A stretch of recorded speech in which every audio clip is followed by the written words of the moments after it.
Muy bien, así como anunciado, les decíamos que el de artículo número 3 dice así, este es uno de los más cortos, dice, todo individuo tiene derecho a la vida, a la libertad y a la seguridad de su persona.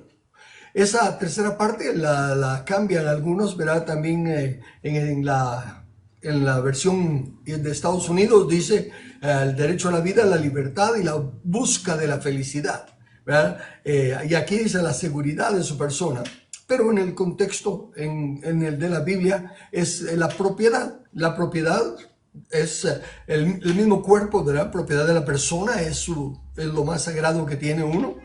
En fin, pero el punto es este. En la invitación pusimos que el derecho a la vida es lo fundamental, pero lleva implícito que tiene que tener el derecho a la libertad y la propiedad, porque si no tiene libertad ni propiedad, no es vida, es existencia. Dios no nos ha llamado a existir, a sobrevivir, sino que a vivir. Tampoco estoy hablando de prosperidad exagerada como la que ponen, de que verdad tenemos que ser ricos y todo. Yo anhelaría ser rico y desearía que todos los cristianos que entienden que el dinero es un instrumento y que lo usáramos para expandir el reino de Dios, sería fabuloso.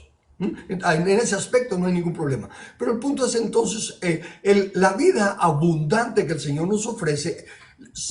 Un paréntesis. ¿Sabe usted que en la Biblia la palabra prosperidad no tiene absolutamente nada que ver con cosas materiales ni con dinero? Lo que la Biblia llama prosperidad es la condición de la persona, el estado de ánimo, el carácter, la paz, la seguridad, el gozo. Eso es lo que la Biblia llama prosperidad. Ok, entonces cuando dice la Biblia, amado, yo deseo que tú seas prosperado, no se está refiriendo a yo deseo que tú seas rico y que tengas una mansión y esto y lo otro, no. Pero el punto sigue siendo vida, poder disfrutar la vida, la relación con los otros hermanos, con los otros familiares, con los seres queridos, con los compatriotas, en fin, eso es vida, no la existencia. Entonces, obviamente, para que haya vida, tiene que haber la libertad y tiene que haber la propiedad. Entonces, vuelvo ahora sí al artículo 3 y me voy a enfatizar primero en el concepto, todo individuo, toda persona, todo ser humano, tiene derecho a la vida. Claro, es un don inalienable dado por el Creador, no lo da ningún gobierno, no es un derecho que nos da el gobierno, el Congreso, el Ejecutivo, el Judicial, no, el derecho a la vida nos lo da el Creador y nos lo da, ¿por qué? Por ser humanos, creados a su imagen y semejanza. Entonces, leo de mis notas ahora, porque obviamente en aspectos así de medicina no tendría yo mucho que decir, ¿verdad?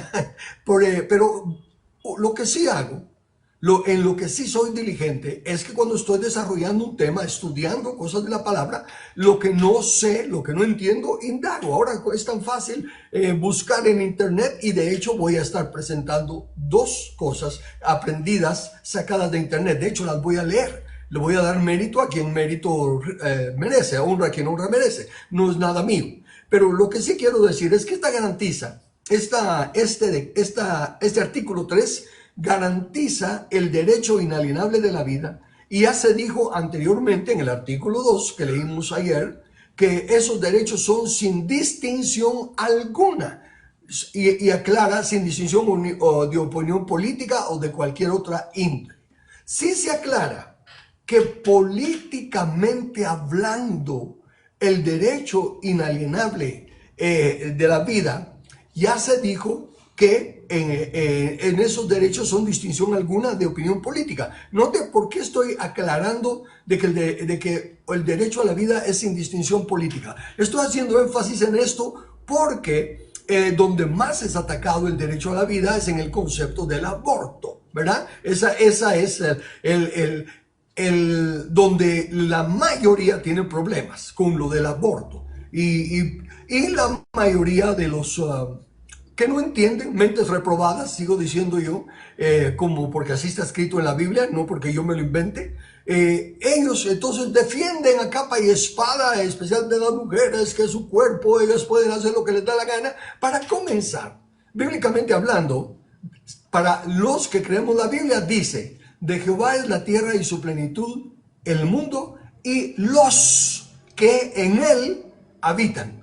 ¿Habitan las mujeres en el mundo de Jehová? Sí. Entonces no es su cuerpo, ¿verdad? Esas son charadas, esas son cosas de ignorancia.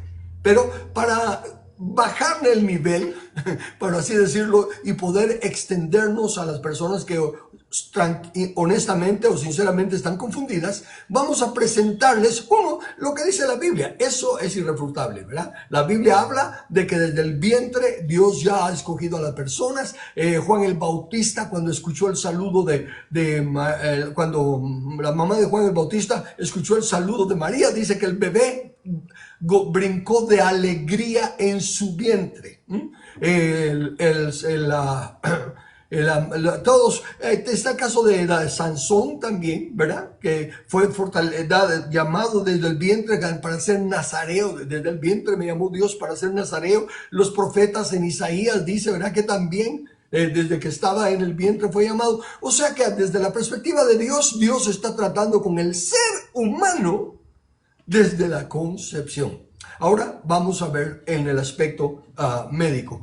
Quiero dejar que sea entonces la ciencia, porque ciencia es conocimiento y ciencia conlleva raciocinio. La vida se inicia desde el momento de la concepción. El derecho de la vida también debe garantizarse entonces desde la concepción. Y ahora voy a citar en www.profesorenlinea.cl, registro número 188-540, es en línea. Dice así: la ciencia no discute que, tanto en la especie humana como en otras especies animales, cada nuevo individuo se forma naturalmente por la unión de un espermatozoide con un ovocito o el óvulo. Como se ha descrito, esta unión se llama fecundación. Tanto el espermatozoide, gameto masculino, como el óvulo, gameto femenino, son células. Ambas están vivas en el momento de unirse y siempre lo estuvieron, ya que se formaron a partir de otras células vivas. Al unirse, dan origen a una célula única llamada cigoto, que también está viva. Si los gametos, espermatozoide y óvulo, que se unieron eran humanos, el cigoto resultante también lo es. A la luz de esta verdad, se puede decir que la vida humana solo continúa. Pero, ¿en qué momento se puede decir que ya hay un nuevo individuo? La respuesta simple es que el nuevo individuo se inicia cuando ocurre la fecundación. Enfaticemos un poquito algunas de las cosas aquí que son importantes de llamar la atención. En primer lugar, el nuevo individuo viene de una unión natural. Es de naturaleza, no va contra la naturaleza. Y es el espermatozoide de un varón y el óvulo de una hembra, varón y hembra. Es la combinación que el Creador diseñó para reproducir a otro ser humano. Noten el concepto de la célula. Las células están vivas, son individuales, están separadas, pero están vivas. Cuando se juntan, entonces es la unión de dos células vivas que producen un gameto, que producen una nueva criatura, o están en el proceso de producir una nueva criatura que también está viva. Y más adelante en esta porción que yo estaba leyendo dan varios ejemplos y hasta decían que si las partes son pongamos de un gorila, sí, entonces lo que se va a producir es un gorila. ¿verdad? Si son de un león, lo que se va a producir es un león. Entonces, si son de un ser humano, en este caso, como lo es, lo que van a producir es un ser humano. No es un bodoque de carne, no es un montón de cosas como tanto que lo quieren menospreciar. Así que, bíblicamente y científicamente está comprobado que desde la concepción ya hay vida. De hecho, como aquí mismo dice, de hecho en realidad es solo la continuidad de la vida, porque las células estaban vivas, se unieron y continúan vivas y van a producir algo nuevo que también está vivo. No es nada de que va a ver qué tal si nace o si no. Entonces, enfaticemos que ambas células están vivas y que ambas son humanas. Por lo tanto, la vida solo continúa su desarrollo y consecuentemente cualquier acción de cualquier índole que no sea natural, que estorbe o destruya ese proceso de vida, está en la misma categoría de un asesinato, porque está limitando, está matando el desarrollo de una vida. No hay excusa ni ninguna justificación para tal hecho. Desde luego, déjeme hacer un paréntesis aquí, porque rápido sale alguien con que, ay sí, pero en caso de que la madre se va a morir, bueno, yo sé, es lo mismo que el mandato de no matarás. Ok, el no matarás en realidad es no cometerás asesinato, así muerte con alevosía y ventaja. ¿Por qué? Porque en defensa propia es lícito matar para defenderse. Al ir a la guerra, definitivamente los soldados tienen que matar para defenderse o proteger la nación. No, o sea que en esas excepciones que sí son racionales, que sí son justas, ¿verdad? Como si hay que escoger entre la vida de la madre y el niño por circunstancias de cómo viene el bebé o lo que sea, no pueden vivir los dos, la madre y el bebé, entonces se escoge a la madre definitivamente. Pero el punto a lo que voy es en lo natural. Y que en lo común, simplemente personas que porque no quieren tener que pasar 9 meses de embarazo o por esto, por lo que sea, cualquier otra razón para asesinar esa vida que ya está en el vientre, es lo que es, un asesinato. No es tal cosa como que es un embarazo detenido, no, es un asesinato, es lo que es. Ok, la segunda cosa con relación a esto del cómo nace, cómo se desarrolla el niño, está en la segunda parte. Dice aquí, el mismo cuerpo de la madre declara si hay vida o no. Lo que ahora voy a leerles es otra parte, siempre en internet. Esta está en www.serpadres.es. Y aquí habla de el embarazo, comienza la nueva vida, el óvulo, el espermatozoide, etc. Dice así, leo, implantación en el útero. Después de la fecundación, el embrión se desplaza al útero y pasados unos 5 días empieza a anidar en él. Días más tarde, el embrión comienza a producir la HCG, hormona gonadotropina, que junto con la progesterona y los estrógenos posibilitan que el proceso siga su curso. Y si todo va bien, la gestación avanzará. Por el contrario, si el embrión no llega a implantarse en el útero, después de unos 12 días, una hemorragia anunciará que el embarazo no se ha producido. ¿Ven? El mismo cuerpo se encarga de las cosas. En primer lugar, es el que recibe. A los 5 días ya se ha empezado a producir lo necesario para que empiece el desarrollo de ese ser que está siendo formado en el vientre. Si hubiera alguna cosa contra naturaleza, pues el mismo cuerpo se encarga de decir que no se pudo. Simplemente por el hecho de testimonio, nosotros, Lili y yo, tuvimos esa experiencia. Nuestro segundo hijo, ¿verdad? En el segundo embarazo, Lili empezó con dolores y nos fuimos al hospital de emergencia y ella se sangró y todo. Y cuando salió el doctor, ¿verdad? Yo esperando, y me dijo, fue un aborto, no me recuerdo la palabra, pero voy a decir aborto porque lo abortó el cuerpo, fue un aborto completo, ¿verdad? Y lo que es más, hasta me mostró, a Lili no se lo mostramos, pero a mí sí me mostró ya formadito, parecía uno de los muñequitos que ponen así, ¿verdad? De que las dos manitas, de las dos piernitas y todo. No estaba todavía ojos y nada, simplemente, pero ya estaba formadito el cuento.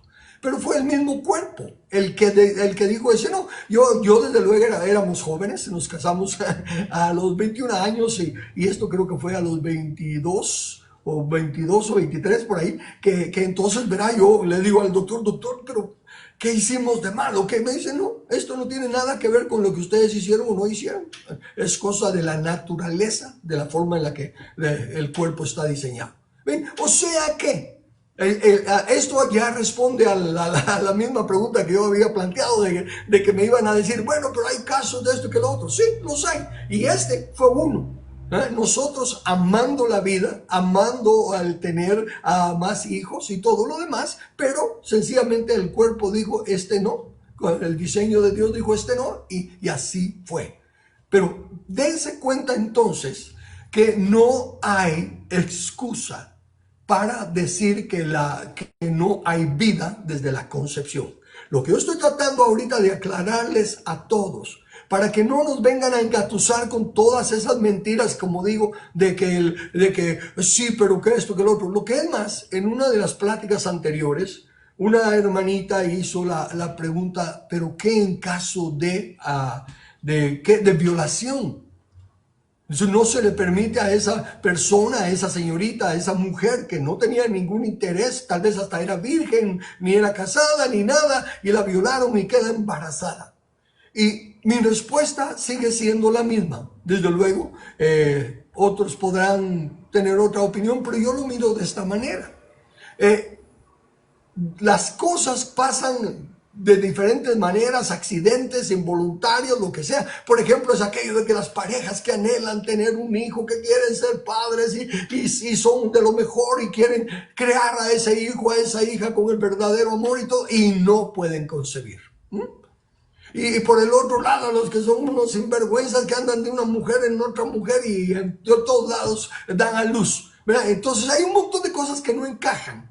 Pero el punto es este. La Biblia dice que el que abre y cierra el vientre es Dios. Si hay una violación y Dios abre el vientre, una vez más, recuérdense, nosotros no somos estos cuerpos. Somos espíritus eternos. Dios nos obtiene en este cuerpo temporal precisamente para que aprendamos a descansar y confiar en su palabra, a no decidir por nosotros mismos lo que es bueno y lo que es malo. Y entonces, una violación, la violación es mala, es delito, y los violadores merecen la pena capital. La Biblia les da la pena capital. Así que no, eso no lo discuto. Pero la persona viene y queda embarazada. Es un instrumento como, pongámoslo ahorita, voy a usarlo así de esta manera. María no estaba casada, no fue violada, pero el punto estuvo en la condición de una mujer que no había tenido relaciones con marido y que estaba embarazada. Desde luego, hasta Jesús lo tratan como que era el hijo de una fornicación, y el mismo José estaba dispuesto a irse, pero no para abandonarla, sino para que no la mataran a pedradas por haberle faltado. En fin, el punto es que el que nació era el Salvador del mundo. Y en otros casos, personas nacen y toda persona nace con un propósito. Y si Dios escoge, bueno, Rahab era una ramera, una prostituta. Y está en el linaje de Cristo Jesús. ¿Ven? Entonces, a lo que voy es, si esa mujer viene y dice, ¿verdad? Ahí sí que como Job lo dijo de otra manera, Jehová dio y Jehová quitó cuando se murieron sus hijos, ¿verdad? Jehová dio y Jehová quitó. Sí, lo puede decir de esa manera: el que abre y cierra el vientre es Dios. Y si abrió mi vientre, alguna razón tiene. Y entonces hacer como María: he aquí la sierva del Señor, hágase tu voluntad. Y eso sería algo tremendo. Lo que Dios tendría para esa criatura sería un gran plan, y para esa madre que está haciendo una función de instrumento para que Dios pueda llevar adelante parte del plan que Él tiene. Así que, vaya, y si no fuera eso, pues, como he dicho, hay instituciones que se ofrecen a tomar al bebé y darlo en adopción. Y lo que es más, hay personas que se ofrecen a costear los gastos del proceso del embarazo y la alimentación de la madre y los chequeos y todo lo demás, para que den a luz al hijo y ellos tomarlo. Y entonces esa madre, esa mujer, está dándose cuenta de que está prestando su vientre para bendecir a una pareja, que está salvando una vida que Dios, de todos modos, Dios le está encomendando en su vientre. Y que si no la quiere tener, si no la puede tener, pues habrá otros que la pueden tener, y que quizás ese sea también el diseño de Dios. Dios obra de diferentes maneras, la multiforme gracia de Dios, pero en todo, los que se obedecen su palabra, sin ponerse a decidir si esto es bueno o esto es malo, cuando Dios ya ha dejado cosas explícitas en la palabra, son los que en realidad aman a Dios y crecen en el camino de Dios. Ok, entonces el derecho a la vida. Por eso es que la pena capital la puso el mismo Dios. Y no dice 50 años de cárcel, 60. No, dice: el que derrame sangre del hombre, por el hombre su sangre será derramada, porque a imagen de Dios fue creado el hombre. Ese bebé, en esa que ya se unieron las dos células, ya hay un ser nuevo, es a imagen de Dios. El que da la vida es el Espíritu de Dios, y entonces ya es a imagen de Dios. Ok, eso es con respecto a la vida. Quiero tocar el tema siguiente, el artículo 4, porque aquí se habla de esclavitud, pero esto va a hablar entonces ¿de qué? Del derecho de la libertad. Dice así el artículo 4. Nadie estará sometido a esclavitud ni servidumbre. La esclavitud y la trata de esclavos están prohibidas en todas sus formas. Mire, esto es lo importante de leer en español y de respetar la gramática. La trata de esclavos están prohibidas en todas sus formas. ¿Por qué digo eso? Ahorita le voy a aclarar. La definición de esclavitud, vayamos primero a la definición de esclavitud de acuerdo al diccionario Webster de 1828, que yo es el que uso en mi estudio. Dice así: el estado de total sometimiento de una persona a la voluntad de otro. La esclavitud es la obligación de trabajar en el beneficio del amo sin el contrato de consentimiento del criado. Es un esclavo, está trabajando a la fuerza. La esclavitud puede provenir de crímenes. Se los llevan y los secuestran y los hacen esclavos. De cautiverio o de la deuda. Se debe tanto y no se puede pagar, así que lo toman como con aquellos tiempos, ¿verdad? Que daban a las hijas, daban a otras personas como pago de una deuda que no se podía pagar, o de deuda. La esclavitud es también voluntaria o involuntaria. Voluntaria cuando una persona se vende o cede su propia persona al mando absoluto del otro, que básicamente, una vez más, hay varios ejemplos en la Biblia de eso. De hecho, en mi lectura devocional voy por el libro de Nehemías, y es cuando Nehemías va a ver cómo está de mal la ciudad y todo, y la gente se queja: miren, ya no teníamos dinero ni nada, tuvimos que vender nuestras hijas, ¿verdad? Y no tenemos cómo rescatarlas y todo eso. O sea que eso es a lo que se está refiriendo aquí. Pero el punto al que yo quiero enfatizar es que la esclavitud está prohibida en todas sus formas. Ahora paso a aclararle el por qué me refiero a lo de en todas sus formas. Me voy a saltar hasta el artículo 17 de la Declaración Universal, porque por estar tan separada, muchas personas no le prestan atención a las diferentes reglas que están aquí, cómo conjugan, por así decirlo, cómo se complementan con otras que están abajo. Y como están tratando aquí un tema y supuestamente aquí otro tema, entonces no ven qué conexión que hay. Entonces yo estoy llamando su atención a que el segundo artículo declara que la esclavitud, perdón, es el cuarto, que el cuarto artículo declara que la esclavitud está prohibida en todas sus formas. Y por eso leí la definición de esclavitud para que viéramos varias de las formas de la esclavitud. Ahora voy al artículo 17. Note lo que dice el artículo 17. Toda persona tiene derecho a la propiedad, individual y colectivamente. Nadie será privado arbitrariamente de su propiedad. Ok, ¿por qué junto estos dos?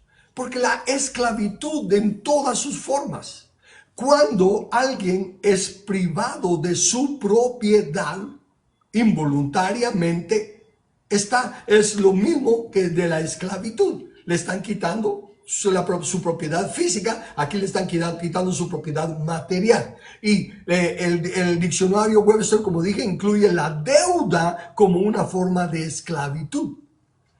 Entonces, ¿qué pasa con nuestros países en tercer comillas, llamados del tercer mundo? Los malvados, porque son gente malvada, los prestamistas mundiales, los que tienen el manejo del dinero mundial, el Banco Mundial y todo eso, que hacen préstamos a las naciones más pequeñas, a sabiendas de que no las pueden pagar. De esa manera, por medio de la deuda, quedan esclavizados a ellos. Y especialmente con gobiernos tan corruptos como el que tenemos, que están endeudando y endeudando a las generaciones venideras, porque ellos salen, si se logran escapar, salen con grandes riquezas, pero la deuda la dejan a la humanidad. Entonces, en mis notas yo había escrito esto y de alguna manera intenté enviarlo a las Naciones Unidas a decirles que tenían que darse cuenta de que, como dice que se busca la paz y la armonía entre las personas y las instituciones, que se debería de tomar en cuenta que esos prestamistas mundiales, cuando están prestando dinero a gobiernos que se ve que son corruptos, que se están enseñoreando del pueblo, que tienen oprimido al pueblo y que les dan grandes préstamos a sabiendas de que se los van a robar y que no se los van a pagar, pero la nación va a quedar endeudada, están esclavizando a la nación, a las futuras generaciones, y les están quitando su propiedad individualmente. Entonces, las futuras generaciones ya no nacen libres, ya nacen esclavizadas, ya nacen endeudadas por la maldad de los hombres. Es por eso que le dije, esta Declaración Universal de los Derechos tenía buenas intenciones, pero cuando se empiezan a poner a estar tratando de decir esto es así, abre las puertas a toda esta clase de engaño y de mentira. ¿Por qué? Porque si no estuvieran estos artículos, si no estuvieran estos permisos del endeudar y todo lo demás, no se violarían los derechos humanos de los que aún ni siquiera han nacido, que ya desde antes de que nazcan ya no tienen la libertad, porque ya son privados de su propiedad, no voluntariamente, sino que por la corrupción de los gobiernos. Las Naciones Unidas se dan cuenta que en muchos países, especialmente los de menos recursos, las instituciones facilitadoras de préstamos conscientes que muchos gobernantes inescrupulosos e irrespetuosos de los derechos humanos universales aceptan préstamos para su propio enriquecimiento, no el beneficio de la nación. Y desde luego a quien endeudan es a la nación, esclavizando de esa manera no a los gobernantes que saldrán de sus puestos enriquecidos, sino que a la nación y a las futuras generaciones, quienes fueron esclavizadas involuntariamente por la corrupción de los gobernantes y por las entidades que prestan a sabiendas de que no se les pagará y por lo tanto se convertirán en los amos de una nación esclavizada. Cuando empezamos con esta lectura, en los considerandos, decía que había un considerando muy importante y decía como el ideal común por el que todos los pueblos y naciones deben esforzarse a fin de que tanto los individuos como las instituciones aseguren por medidas progresivas de carácter nacional e internacional su reconocimiento y aplicación, tanto entre los pueblos de los estados miembros como entre los de los territorios colocados bajo su jurisdicción. Eso es lo que se buscaba. Y dice que se debe de trabajar en las instituciones. Si en realidad las Naciones Unidas quieren que se cumplan todas las cosas que están aquí en esta Declaración Universal, como esta, deberían de ponerle un alto a esas instituciones que, como ya digo, están esclavizando a varios otros países por medio de estar haciendo esos préstamos, y con los gobiernos corruptos que se tienen, pues entonces esclavizan a la nación y ellos se salen con las bolsas llenas. Ok, 2 artículos más leímos, bueno, 3 porque me leí el 17, 3 artículos más leímos, pero el resumen de esta plática entonces es: el derecho a la vida. No puede haber, ahorita me recuerdo de algo. Dijimos que no debe de haber distinción ni por política. Quiere decir eso, que si no debe de haber distinción en la vida, en el derecho a la vida, ni siquiera por política, por lo tanto, ni siquiera se puede considerar una ley que apruebe el aborto, porque eso es contrario al derecho inalienable y no puede ni siquiera violarse por decisiones políticas. No pueden existir leyes que vayan contra la vida, no de acuerdo a los derechos humanos universales.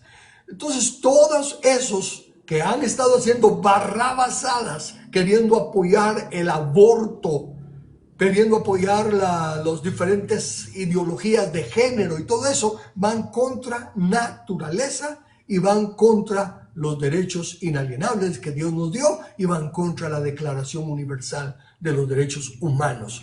Si con conocimiento nos unimos, vamos a la Corte de Constitucionalidad, le mostramos lo que dice la Constitución, le mostramos lo que dicen los derechos internacionales, entonces apelamos a que la Corte de Constitucionalidad anule todo intento, todo proyecto de ley que quiera violar esos derechos inalienables. Pero para eso se necesita que tengamos el conocimiento y que actuemos con autoridad y pleno conocimiento, no por emociones, no simplemente por cólera, sino que llevando las pruebas contundentes. Y la Corte de Constitucionalidad, si no son vendidos, si no son traidores a la patria, se darán cuenta de que estamos actuando en ley.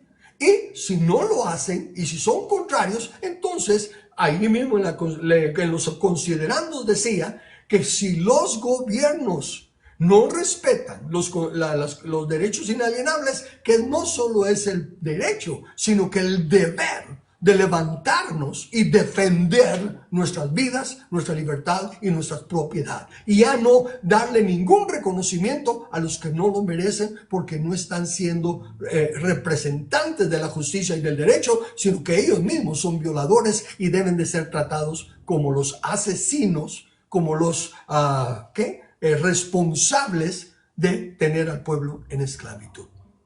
Bueno, paro ahí para preguntas o comentarios.